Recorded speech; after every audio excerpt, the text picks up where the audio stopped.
Okay, we have a new section that we're going to be doing, a new unit. It's the same unit, different chapter, different section, but we're going to be talking about careers here, and particularly how NJROTC can help you meet your career goals.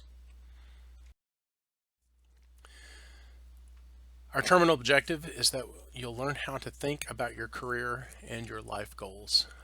A mantra that I always have is right now counts forever.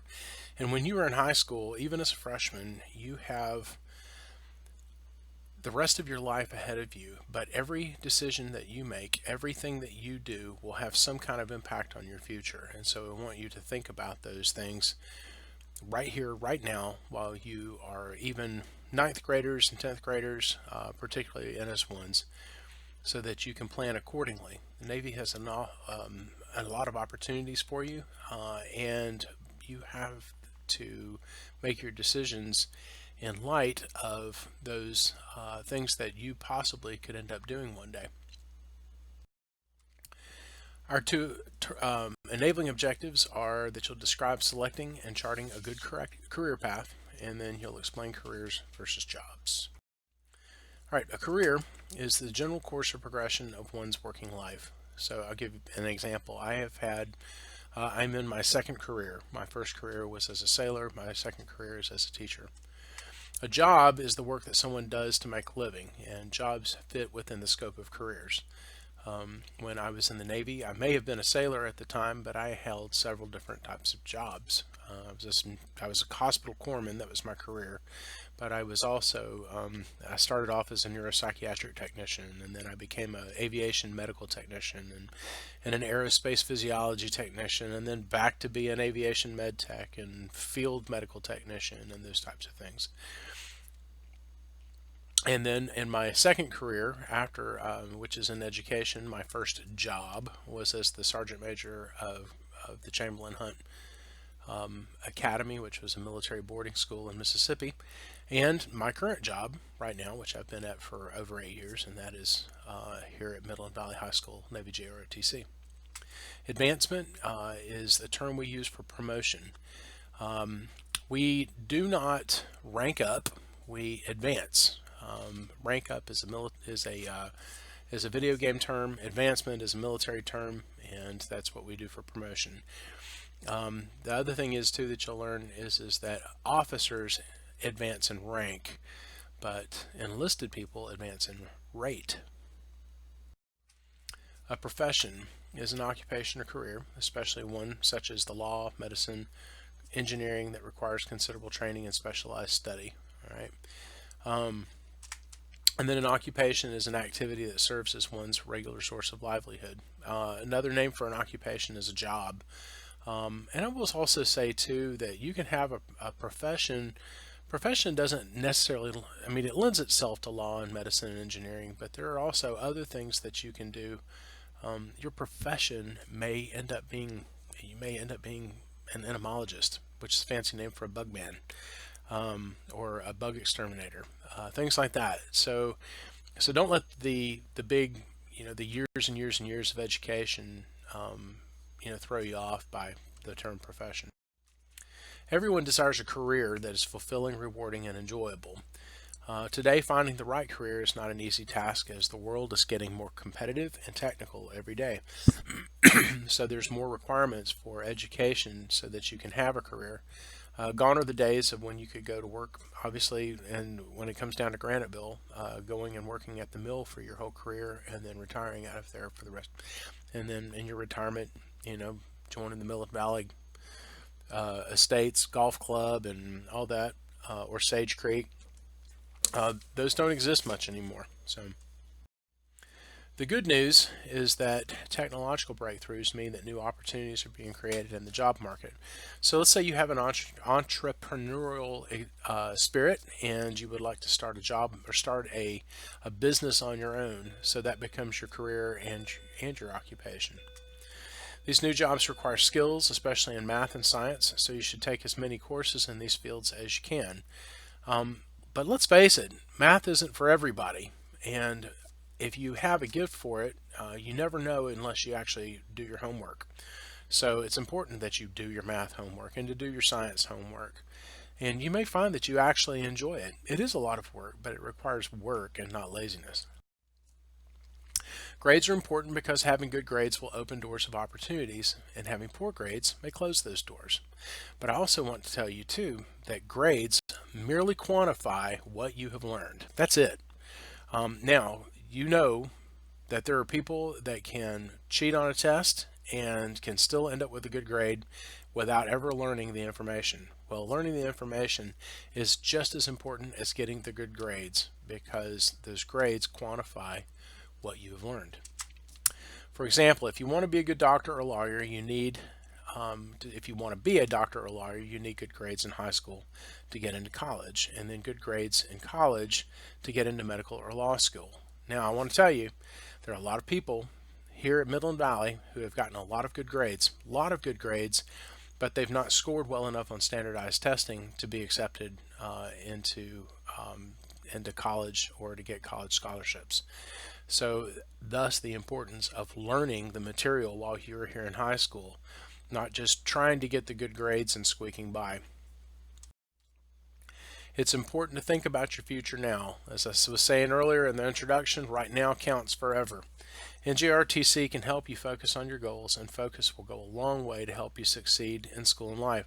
One of the things that we also provide for you as well, when I was talking about the standardized testing in the previous slides, is that NJROTC offers an ACT and an SAT preparatory program that you can actually, it's a course that you can actually take that will prepare you to take the ACT and the SAT and increase your chances of getting into a good college, but also of getting somebody else to pay for it, which is called a scholarship, and it's very important.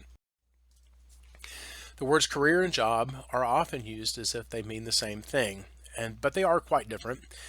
People take jobs to make money, meet a special need at home, pay for schooling, refinance careers that don't pay well. If you think about somebody who goes to college for 4 years, and they get a social work degree, or they get a psychology degree, or an art degree, all right?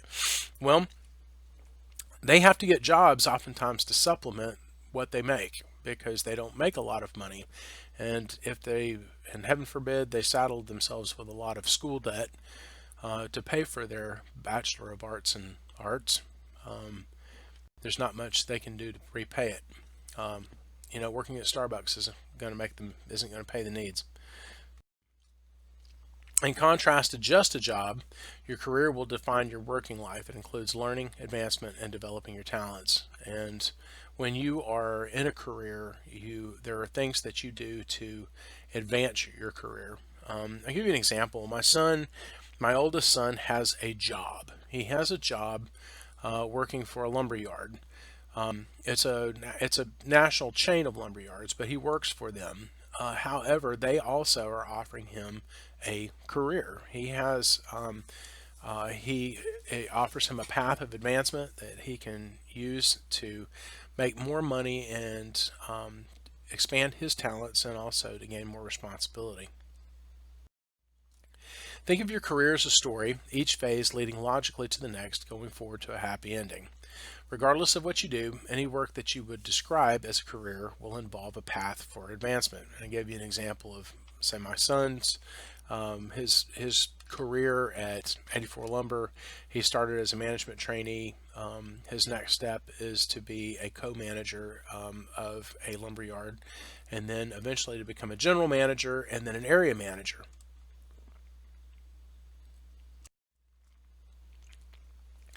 Profession and occupation are two other words with much the same meaning as career.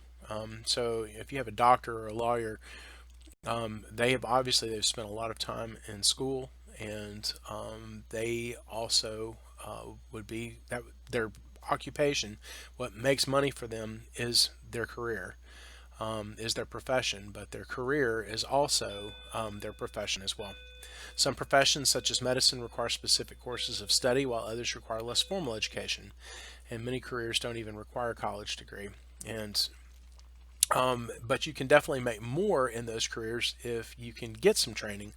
And that's why we really encourage you to look at the junior college. Here in South Carolina, if you have a 3.0 or better, and that's on a 5.0 scale, if you graduate with a 3.0 or better from high school, then you are, if you can keep the grades up while you are at technical college, you can go to technical college for 2 years and earn an associate's degree and a trade that will start you out making a nice salary. Careers generally involve moving up a ladder of responsibility over a period of years. At the upper rungs of the ladder, you usually find more work, more authority, and more money. You know, the interesting thing is that parents generally want their kids to step out of high school or step out of college and move into the kind of lifestyle that that those kids had when they moved out of the house. And that is not practical and it's not realistic. For those of us who have advanced in our own careers, I'll give you myself as an example. You know, when I joined the Navy. Within 6 months, I was in E4, and then a year after that, I was married, and we didn't make a whole lot of money, but we made enough to live off of. We had a teeny little apartment in Castro Valley, California, and we went to the grocery store and we bought food to prepare and eat because it was too expensive to eat out. We did have our own collection of little restaurants that we would go to that were really, really cheap to eat at. But for the most part, you know, we didn't have a whole lot. But as I advanced in my career, we were able to make more money. And as we made more money, usually what happened was that we found other ways to spend that money, namely children, or new cars, or technology. Of course, we didn't have cell phones back when my wife and I first got married. We had landlines, but and things were tight, but we were happy. And as we moved up in our career, we continued to. I mean, obviously you accumulate a lot of things too. But with moving up comes responsibility. As I advanced in my career, my job as a corpsman was less and less, and I had more responsibilities over the leadership of people. And so that's kind of what happens as you advance in your career. Even if you don't reach the top of the work ladder, you can still get a valuable experience in such things as self-discipline, pacing yourself at work, and treating others well. Now, all of this adds up. You're filling up your tool bag or your toolbox with new tools to help yourself and also to help other people. Your boss may give you a good reference for being punctual, reliable, or good with customers. In your work life, what counts is not where you start, as where you end up. Okay, if there is nothing wrong with being a waiter or being a cook, there's nothing wrong with it. But if you're going to be a cook, then you need to learn to be a chef. And if you learn to be a chef, you need to advance yourself to being the best chef that you can be. Okay. So we've talked about the difference between jobs and careers. We have learned that jobs oftentimes are things that you do within a career, and a career can also come from a profession, or it can come from a job that you move up in with one company. If you're in one company or if you're in one type of trade over a long period of time. Please take some time to look at your study guide when it comes time to take the test.